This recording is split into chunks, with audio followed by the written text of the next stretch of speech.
Hi friends, welcome to Bhavani nature kitchen. நம்ம இன்றைக்கி சூப்பரான ரசமலாய் நம்ம ஸ்டைலில் எப்படி ஈஸியாக பண்ணலாம் தான் பார்க்க போகிறோம்.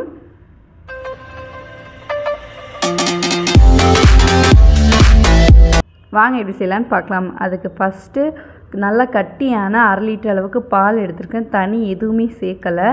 நம்ம வீட்டில் மாடு இருக்கிறதுனால அப்படியே எடுத்து சேர்த்தாச்சு. இப்போ 2 ஸ்பூன் அளவுக்கு வினிகர் சேர்த்துருக்கேன். அதாவது லைட்டாக பால் காஞ்சதுக்கப்புறமா சேர்த்துட்டு நல்லா திரிய வச்சு எடுத்துட்டு நல்லா வடித்து எடுத்துக்கணும்.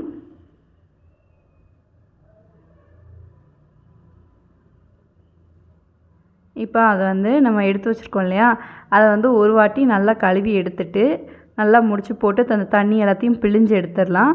பிழிஞ்சிட்டு அதே இதில் அப்படியே ஒரு முடிச்சு போட்டு நல்ல ஒரு வெயிட்டை எடுத்து அதுக்கு மேலேயே வச்சிடலாம். வச்சுட்டு ஒரு 10 to 15 நிமிஷம் வெயிட் பண்ண வச்சிடலாம். இப்போ அந்த கேப்பில் நம்ம ரசமலாய் ரெடி பண்ணிடலாம். 1/4 லிட்டர் அளவுக்கு பால் சேர்த்துருக்குறேன். சேர்த்துட்டு கொஞ்சமாக குங்குமப்பூ, அதாவது கலருக்காக நான் சேர்த்துருக்குறேன். கலர் பொடி எதுவும் சேர்க்காம நம்ம குங்குமப்பூ சேர்க்குறதுனால அந்த எல்லோயிஷ் கலர் நம்மளுக்கு கிடைக்கும். அதுக்காக குங்குமப்பூ சேர்த்துருக்குறேன். இப்போ உங்களுக்கு தேவையான நட்ஸ் 1 கப் அளவுக்கு குட்டி குட்டியாக சாப் பண்ணி சேர்த்துக்கோங்க. எந்த நட்ஸ் இருக்கோ அதை அதிகமாக சேர்த்துக்கோங்க. 1 கப் அளவுக்கு சேர்த்துட்டு நல்லா பால் காஞ்சி வரட்டும். பால் நல்லா காஞ்சதுக்கப்புறமா தான் சீனி சேர்க்கணும்.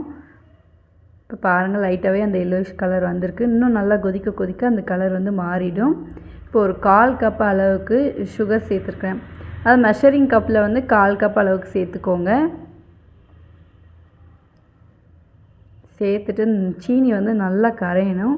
கரைஞ்சி நல்லா கொதித்து வந்ததுக்கப்புறமா இது கூட 2 ட்ராப்ஸ் ரோஸ் எசன்ஸ் நான் சேர்த்துருக்கேன். Completely optional. உங்களுக்கு இருந்தால் நீங்கள் சேர்த்துக்கோங்க. அப்படி இல்லைன்னா ஒரு 4 ஏலக்காயை தட்டி சேர்த்துக்கோங்க.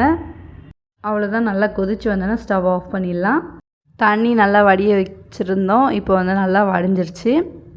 இதுக்கு ரொம்ப தண்ணி நல்லா ட்ரையாக வடியணும் அப்படின்லாம் கிடையவே கிடையாது. கொஞ்சம் குளுப்பு தன்மை இருந்தாலும் ஒன்றும் பிரச்சனை இல்லை. இப்போ இதை ஒரு பிளேட்டில் சேர்த்துட்டு நல்லா அமுக்கி பிசைஞ்சு எடுத்துக்கலாம். அது நல்லா உருண்டை பிடிக்க வரணும். அந்த அளவுக்கு நல்லா திரிஞ்சு போகாமல் நல்லா கையில் ஒரு உருண்டை பிடிச்சோம்னா எந்த ஒரு கிராக்கும் இல்லாமல் அழகாக வரணும். அந்த மாதிரி வரும்போது நம்ம கரெக்டாக இருக்குன்னு அர்த்தம். இப்போ நல்லா பிசைஞ்சு எடுத்துட்டு பாருங்கள் எவ்வளோ அழகாக ரவுண்டாக உருண்டையாக வருதுன்னு. இப்போ தேவையான அளவுக்கு குட்டி குட்டியாக எடுத்துட்டு நல்லா உருண்டை ஊட்டிக்கலாம். உருண்டை ஊட்டிட்டு லைட்டாக ப்ரெஸ் பண்ணணும். ரொம்ப ப்ரெஸ் பண்ணிடக்கூடாது. ரொம்ப ப்ரெஸ் பண்ணால் நல்லா சப்பையாக போயிடும். கொஞ்சம் ஓரளவுக்கு இருக்கணும். இந்த பாருங்கள், நான் பண்ணுற மாதிரி பண்ணிவிட்டு எல்லாத்தையும் இந்த மாதிரி ரெடி பண்ணி எடுத்து வச்சுக்கிடலாம். அவ்வளோதான், இது ரெடி ஆகிட்டு இப்போ சீனி பாகம் தயார் பண்ணிடலாம். இப்போ ஒரு பாத்திரத்தில் 2 கிளாஸ் அளவுக்கு தண்ணி சேர்த்துருக்குறேன்.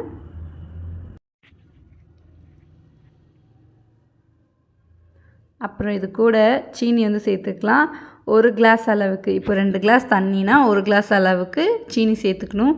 சீனி சேர்த்துட்டு நல்லா கரைஞ்சி நல்லா குதிச்சு வரணும்.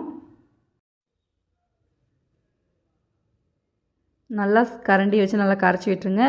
சீனி சேர்த்ததுக்கப்புறமா நம்ம கரைக்காம விட்டோம்னா அப்படியே அடியில் போய் அப்படி கட்டியாக நின்றும். அப்படி சேர்த்துட்டு நல்லா கரைச்சி விட்டுட்டு பாகு நல்லா கொதிக்க ஆரம்பித்ததுக்கு அப்புறமா நம்ம ரெடி பண்ணி வச்சுருக்கோம்ல அதை உள்ளே சேர்த்துடலாம். கொஞ்சம் மீடியம் ஃப்ளேமில் வச்சுட்டு உள்ளே சேர்த்ததுக்கு அப்புறமா நம்ம வேக வச்சுக்கலாம். இது சேர்த்துட்டு ஒரு 5 நிமிஷத்துலேருந்து ஒரு 10 நிமிஷத்துலேயே நல்லா பெருசாக உப்பி வந்துடும். நம்ம எந்த சைஸ் போட்டிருந்தோமோ அதுலேருந்து அப்படி டபுளில் கிடைக்கும். உங்களுக்கு பார்த்தாலே தெரியும்னு நினைக்கிறேன். ரொம்ப நம்ம குட்டியாக போட்டிருந்தோம். இப்போ சட்டி ஃபுல்லாக வந்துருச்சு.